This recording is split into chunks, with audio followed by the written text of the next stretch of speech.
For today's video, we will cook vegetable for lunch. Malunggay, kalabasa, at munggo. Ito, nakapagisa na ako ng bawang, sibuyas, at luya. Hintayin lang natin na mag-brown. Pagkatapos nito, ilalagay natin ang medyo brown na siya. Ilalagay natin ang munggo.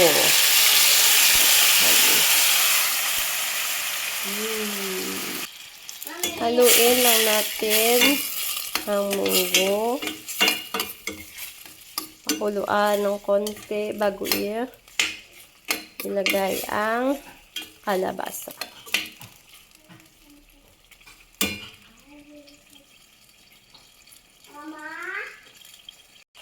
Kumukulo na yung munggo, ilalagay ko na yung kalabasa.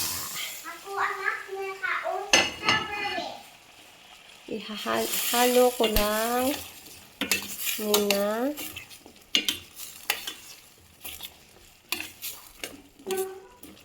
Kalabasa.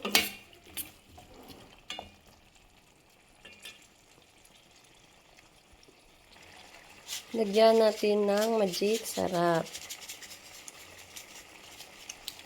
At asin para maging malasa yung kalabasa at munggo.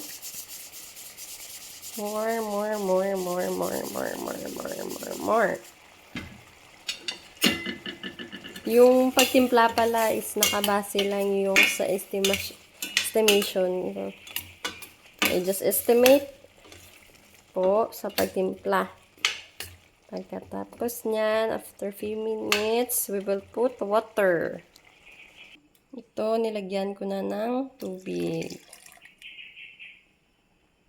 Hintayin natin na kumulo at lumambot yung kalabasa bago ilagay ang malunggay. Takpan natin muna para mabilis lumambot yung kalabasa. After few minutes, buksan na natin at kumukulo na. At palagay ko is malambot na yung kalabasa. Malambot na nga. Halo lang natin. Pagkatapos is ilalagay natin ang malunggay. Mas maraming malunggay, mas masarap at mas healthy. Lagay na natin ang malunggay. Sobrang dami ng malunggay. Galing sa kapitbahay.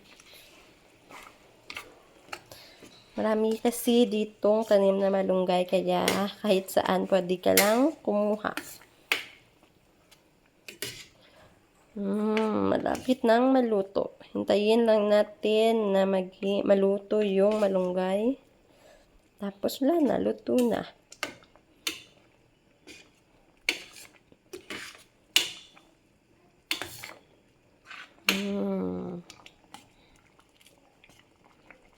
Daming malunggay. Yummy. Ito po yung lunch namin na ulam.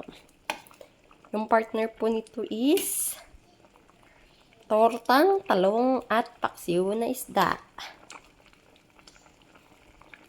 Yan. Malapit na siyang maluto. Papatayan na natin kasi luto na po yan. Pangit po kasi ang lasa pag overcook yung malunggay. Yan na po yung finished product. Vegetable dish with squash, malunggay, at munggo. Kinisang munggo, malunggay, at kalabasa. Salamat sa panonood, mga kamartes, and God bless.